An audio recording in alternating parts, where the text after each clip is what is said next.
Bien, bonjour à toutes et à tous, amis vapoteurs, amis vapoteuses, bienvenue sur La Vape c'est pas sorcier. Alors, aujourd'hui, au menu, les nouveautés box de décembre. 5 sélections des meilleures box pour le mois de décembre, pour faire des petits cadeaux à tout le monde. Salut à tous, bienvenue sur La Vape c'est pas sorcier. Alors aujourd'hui, c'est pas une revue habituelle, on est au mois de décembre, on se retrouve bientôt avec les petites chaussettes sous le sapin pour pouvoir se faire des beaux petits cadeaux. Donc on vous a sélectionné 5 box qui sont pas forcément toutes sorties bien évidemment, mais par contre qui vont peut-être vous permettre de vous donner un petit peu envie sur cette fin d'année, en sachant que, encore une fois, tous les liens des box qu'on va vous présenter dans cette revue seront mis dans la description sur la chaîne YouTube, en dessous de la vidéo. Donc on a retenu 5 box pour le moment, pour le mois de décembre, soit qui sont en précommande, soit qui vont bientôt arriver, soit qui sont déjà un peu dispo selon les sites. Voilà, bon, sans plus attendre, ce qu'on va faire, c'est comme d'habitude, on va vous montrer ça en images, et puis on se retrouve tout de suite après. Alors, la première box, elle vient de chez Smoke. Donc c'est la Smoke, Skyhook que vous pouvez voir marqué ici. La RDTA box. Donc voilà la petite nouvelle de chez Smoke avec, voilà, on peut voir que ici c'est un dripper qui ressemble quand même à la E-Joy qu'on va vous montrer un petit peu après. Là où vous avez le petit capuchon, on va dire, on va l'appeler ça comme ça, c'est là où vous remplissez le liquide. Bon, je vais vous la montrer quand même un petit peu plus en image. Donc voilà, en l'occurrence, elle monte jusqu'à 220 watts, on peut mettre jusqu'à 9 millilitres dedans. Toute la partie que vous avez ici, c'est la partie qui fait fire pour pouvoir vaper. Il y a un écran qui fait quasiment presque 1 pouce. On a la possibilité de mettre plusieurs plateaux. On peut le mettre en un simple coil. Il y a multiples airflow, apparemment on peut mettre il y a plusieurs pièces comme ça qui vont se monter dessus pour pouvoir avoir des différentes ouvertures pour l'airflow. Le drip tip est interchangeable et voilà. Et c'est un tank qui est quand même fait pour les saveurs et pour faire des beaux nuages. Donc on continue avec la description, on va vous en montrer un petit peu plus, voilà, les spécifications, les couleurs, donc qui sont retenues, bleu, marron, un peu crème, jaune, rouge et blanc. Ensuite, voilà, sur le site. Là, je suis sur le site officiel. Donc, il vous la montre un petit peu mieux. Donc, le bouton Fire, le screen qu'il y a ici, l'écran. On peut faire plus ou moins. On peut brancher directement la box pour la recharger. Le drip tip, le top cap et les airflow qui sont directement sur le dripper. Voilà. Donc, de plus près, voici la partie plateau, la partie de l'airflow, la cuve de remplissage et l'écran. En taille au niveau de la main, ça donne ça. C'est plutôt pas mal. Et on peut mettre jusqu'à 2 accus dessus. Donc 2 accus en 18-650. Voilà, je vous montre un petit peu le tout. On peut la mettre en mode puissance, donc en watts, et soit en mode contrôle de température. Le firmware est upgradable, donc c'est-à-dire qu'on peut la mettre à jour. Et voilà un petit peu la partie qu'on voit avec le tank, la partie réservoir où vous pouvez mettre jusqu'à 9 millilitres dedans, c'est quand même pas des moindres. Le plateau, l'atomiseur tube, le top cap et le drip tip. Voilà, donc là on a quand même la possibilité aussi de la remplir par ici. Et on peut mettre la petite partie en plastique ou céramique, je ne sais pas exactement, pour pouvoir le mettre qu'en simple coil. Voilà pour à peu près la Smoke. Ça a l'air d'être une box qui est plutôt pas mal. Elle n'est pas très très chère, je l'ai vue à une 50aine d'euros déjà en préco. Donc ça, c'est un petit peu dans les grandes lignes donc pour cette première box. Pour la seconde, alors ça sera une box un peu plus petite. C'est la petite sœur de la Relo. Donc la petite sœur de la Relo, c'est simple, tout le monde connaît la Relo classique. Là, c'est une toute petite box où il n'y a pas d'accu à l'intérieur. C'est un accu, enfin si, il y a un accu, mais il est intégré, c'est-à-dire qu'on n'a pas besoin de mettre un accu 18650. C'est directement une batterie rechargeable, donc elle est déclinée en plusieurs couleurs. Donc on a gris, bordeaux, blanc, silver brossé et noir. Voilà un petit peu la box dans son ensemble, hein. Donc, alors dites-vous bien que vous pouvez l'obtenir avec le Remini si vous le voulez, donc ça c'est l'atomiseur, ou directement juste la box. Donc il y a un pin 510 comme sur toutes les box, le bouton Fire, la petite partie pour pouvoir la brancher, et l'écran. Et les boutons sont en dessous, on les voit ici. Je vais vous la descendre un petit peu pour vous montrer. Voilà les spécifications. Elle est vraiment pas très très grande. Alors la capacité du tank qui est fourni avec est de 2 ml et c'est du 22 mm. Donc c'est déjà pas mal. Après, bon bah voilà, un mode puissance, bypass, température, contrôle de température, avec tous les fils possibles. Elle monte jusqu'à 80 watts. Et on peut mettre des résistances allant de 0,5 à 1,5 ohm en contrôle de température et de 0,10 du coup à 3,5 ohm pour le mode bypass ou le mode puissance, watt. Donc ensuite, le chargeur qui est préconisé, c'est du 1 ampère et la décharge maximum est de 25 ampères. Voilà dans la main ce que ça donne pour la mini Relo. Voilà tous les modes qui sont disponibles dessus. Hein, vous pouvez voir quand même qu'elle est quand même assez... Il y a une protection au niveau du chipset également. Ça, c'est pas des moindres aussi. Hein, ça permet quand même de protéger en cas de résistance un petit peu trop basse ou ce genre de choses. La box va se couper automatiquement. Le firmware est upgradable aussi, c'est-à-dire qu'on peut le mettre à jour. Et il y a le contrôle de température qui est directement disponible sur cette version, hein, qui est la version d'origine. Voilà, après, vous avez le côté qui est un petit peu... bon, il y a des couleurs qui sont un peu sympathiques, hein. On peut voir qu'ils ont fait une sorte de cuir dessus qui est assez joli.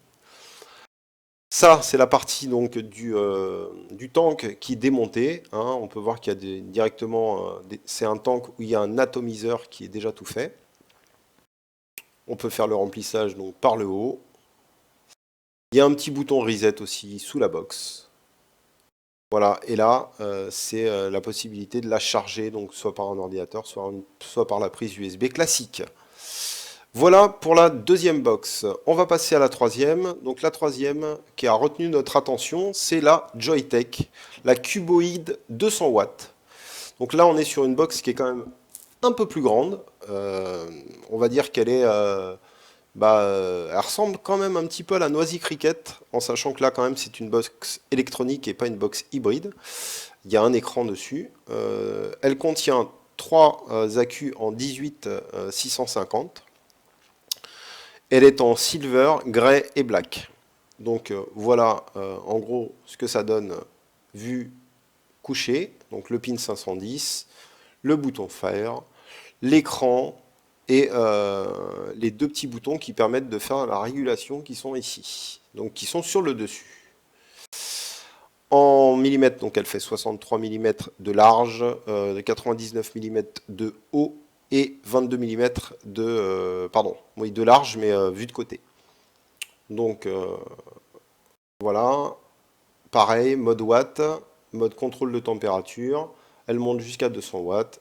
On peut mettre des résistances de 0,05 en mode température jusqu'à 1,5 et en mode puissance watt, donc on peut mettre de 0,10 à 3,5 ohms. Donc 3 piles, voilà. 3 piles, enfin accus pardon, en 18 650 hein, qui sont préconisés avec une max de décharge minimum de 25 ampères, ce qui est préconisé par le site Joyetech. Voilà la partie qui va pouvoir se lever en sachant que, bon voilà, on peut voir qu'il y en a deux qui sont dans un sens et une qui sont dans l'autre. Bien respecter, bien sûr, les sens des accus, quoique il y a quand même le chipset qui va protéger contre les inversements de polarité. Voilà, bah, c'est ce que je vous disais. Voilà, ça veut dire que le chipset est protégé. Voilà ce que ça donne dans la main. Donc elle est quand même assez mastoc, mais bon, par contre, elle a quand même une belle finition. Finition arrondie. Moi, je l'aime bien en brossé, hein. De toute façon, j'aime bien cette couleur, mais ça, c'est personnel. Voilà au niveau de l'écran ce que ça donne. Vous avez directement l'écran qui est quand même assez grand, hein, sur toute la partie du haut, avec les trois accus qui sont montrés en bas d'écran pour vous montrer un petit peu bah, ce qui reste en charge dans votre box. Voilà, donc là on peut de nouveau aussi mettre à jour la box, hein. Ça c'est prévu par Joyetech, de toute façon quasiment toutes leurs box on peut les mettre à jour. Le pin 510, voilà, il est apparemment, je pense qu'il est sur ressort également. On peut la mettre en charge directement via l'ordinateur. Ça, c'est quand même une bonne chose, qu'en ayant trois accus, ça vous permet de ne pas forcément avoir besoin d'un chargeur d'accu à côté. Vous pouvez brancher votre box directement, soit sur l'ordinateur, soit en prise USB pour pouvoir la charger en direct sans avoir besoin de chargeur de batterie. Ça, c'était donc la deuxième box. La troisième box qui nous intéresse, c'est la eJoy RDTA Box 200 watts. Alors celle-ci, elle fait un petit peu le buzz en ce moment sur le net, hein. On a d'ailleurs une petite vidéo YouTube qui est disponible sur le site d'origine, hein. Donc là, on est quand même sur une box qui va permettre de mettre déjà pas mal de plateaux sur le haut de la box. On peut le voir, on va essayer de montrer quand même la box dans son ensemble. Voilà, donc elle est déjà déclinée en plusieurs couleurs, hein. On l'a en rouge, en jaune, en gris et en tech, en mode silver donc. Euh, donc, que dire sur cette box? Bah, un gros bouton. On pense que on pensait que c'était un petit peu du plastique, mais non, finalement, ça a l'air d'être de l'acier. Un gros bouton Fire, un écran quand même assez visible. Euh, Ensuite, un dripper intégré, donc un dripper hybride qui ressemble quand même au Genesis. La partie que vous avez ici, c'est directement pour charger la box. Donc là, on va la montrer un petit peu plus au niveau des tailles. Donc elle compose de deux accus. Là, on peut donc du coup mettre tout un tas de plateaux, hein. Il y a quand même pas mal de plateaux qui sont disponibles. L'écran, comme je vous l'ai dit, est assez visible, assez grand quand même, hein. Je pense qu'il doit faire pas loin d'un pouce. On va descendre un petit peu pour vous la montrer un peu mieux. Voilà. Donc on est quand même voilà, sur une box qui est quand même assez balèze, hein. Dans la main, on l'a quand même assez, elle est quand même assez grande. Donc voilà, la possibilité de mettre jusqu'à 10 plateaux différents. Donc là, vous voyez, le plateau qui a d'origine, c'est le IMC7. Et après, on peut mettre jusqu'à 11 plateaux, pardon, autant pour moi, donc, qui sont tous en plaqué or. Donc voilà les plateaux, en sachant qu'il y a aussi des résistances toutes faites. C'est plutôt intéressant. Ça permet quand même de varier éventuellement les montages. Donc IMC7, IMC8, IMC9, ça c'est les tout derniers qui sont sortis. Toujours pareil, ils sont tous en plaqué or. Donc la box monte jusqu'à 200 watts, bien évidemment. Il y a le mode TI, le mode SS, le mode watt, donc puissance. Vous avez tout à l'écran, hein, le voltage, la résistance. Bon, ça c'est quasiment sur toutes les box aujourd'hui. On peut monter donc jusqu'à 200 watts. Elle compose donc de deux accus en 18 650. Voilà le démontage avec la particularité du réservoir qui contient jusqu'à 12,8 millilitres. Alors ça c'est énorme. Ça c'est pour le moment quasiment jamais vu dans une box, du moins une box complète. Le petit pinceau que vous avez là, c'est pour nettoyer éventuellement la cuve, hein. Une fois que vous avez mis votre liquide dedans, nettoyer la cuve. Bon, je pense pas que ce soit super efficace, mais par contre, bon, ça peut toujours servir. La petite lumière qui s'allume justement pour faire le remplissage, ça c'est plutôt intéressant. Comme ça, quand on fait Fire, on voit un petit peu ce qu'il y a ce qui reste dans votre cuve ou si votre cuve est propre, etc. Bon voilà, c'est plutôt pas mal d'avoir mis une petite LED pour ça. Ensuite, le firmware est upgradable. Alors, uniquement, vous pouvez brancher votre box pour mettre à jour votre box, mais pas pour la recharger. Donc ça sachez-le, c'est une des particularités de cette box, on ne peut pas la charger directement par le port USB. Voilà pour la RDTA box de chez eJoy. Franchement, ça a l'air d'être vraiment une super box. Par contre, sachez qu'elle est quand même assez imposante dans la main et que malheureusement, j'ai moi déjà eu des retours où on ne peut pas trop la coucher, sinon vous risquez d'avoir un petit peu de liquide qui s'écoule. En sachant qu'il y a quand même 12 ml dans la cuve, donc ça serait quand même un peu dommage. Voilà, pour la dernière box, on va passer sur une... Alors, c'est pas tout à fait une box, c'est une pipe. Une pipe qui ressemble vraiment à la forme d'une pipe, hein, on est d'accord. C'est Joyetech qui nous fait ça, alors en plusieurs couleurs, hein, en couleur gold, gris, pardon, black, blanc et un peu, on va dire, bois. Un peu bordeaux, avec donc un atomiseur qui fait 2 ml qui est fourni avec, et avec des résistances toutes faites, bien évidemment. C'est une pipe, donc une pipe box qui monte jusqu'à 75 watts. Elle a l'air vraiment très sympathique, c'est très joli. L'objet, en tous les cas, nous a plu, donc c'est pour ça que ça a retenu notre attention. Donc voilà pour la petite description. Vous avez l'écran qui est sur cette partie-là. Les boutons pour pouvoir monter ou descendre un petit peu en puissance, le bouton Fire et la partie arrière qui permet en fait, si vous voulez, de mettre un accu en 18 650. Voilà, vu de haut, hein, c'est quand même un très très bel objet. Ça peut donner envie à certains qui aiment le format pipe justement de passer éventuellement à la cigarette électronique aussi, parce que ça peut être un petit cadeau de Noël ou ce genre de choses. Voilà, vu un petit peu de près, on voit bien le cache qui recouvre la batterie, qui permet directement de mettre la batterie à cet endroit-là. On va voir un petit peu aussi l'écran.